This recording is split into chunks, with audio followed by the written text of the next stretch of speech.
Hi, James Suckling here. I'm in Australia, in Victoria, in the appellation of Beechworth.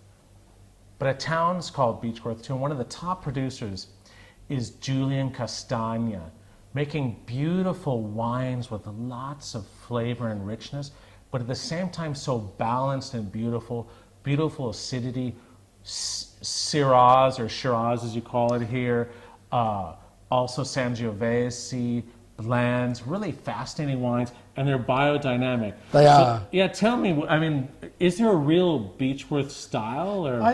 Look, I think there is. I think what we have here is granite.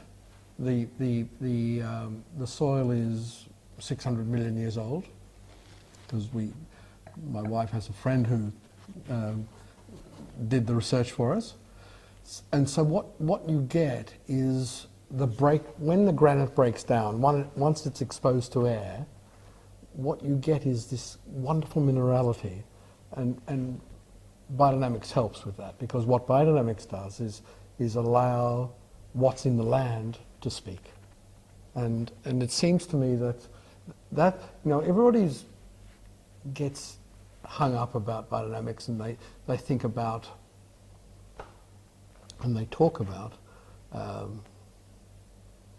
it being green and clean. But actually, what biodynamics is about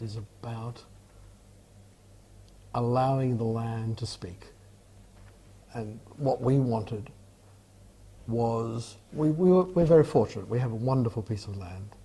And the land, you can see it, you can see the quality of the land within each of our varieties.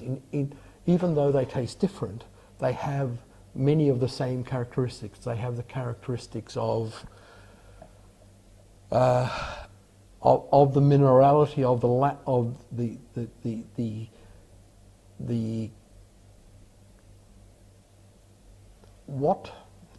it's really so difficult to explain. But what about, your wines have such balance too? Is that biodynamics, or it's really just your appellation, where you're from? No, I think the balance is about the land, because I think if you look at other people around me, Gioconda, for example, who makes wonderful wines, his wines are also balanced.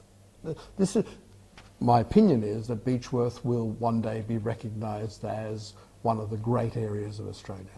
It's still really relatively a young area. It was an area that had lots of vines here up to about 1910, and then phylloxera decimated everything.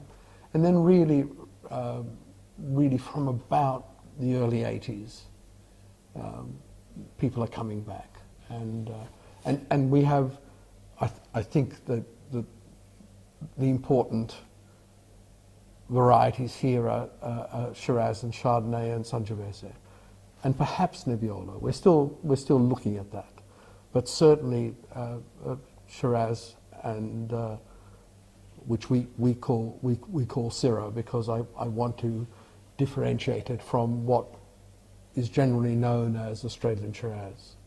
Well, we're looking forward to tasting more of your wines in the future, and already you're making excellent wines, Julian. So thank you so much. You're welcome.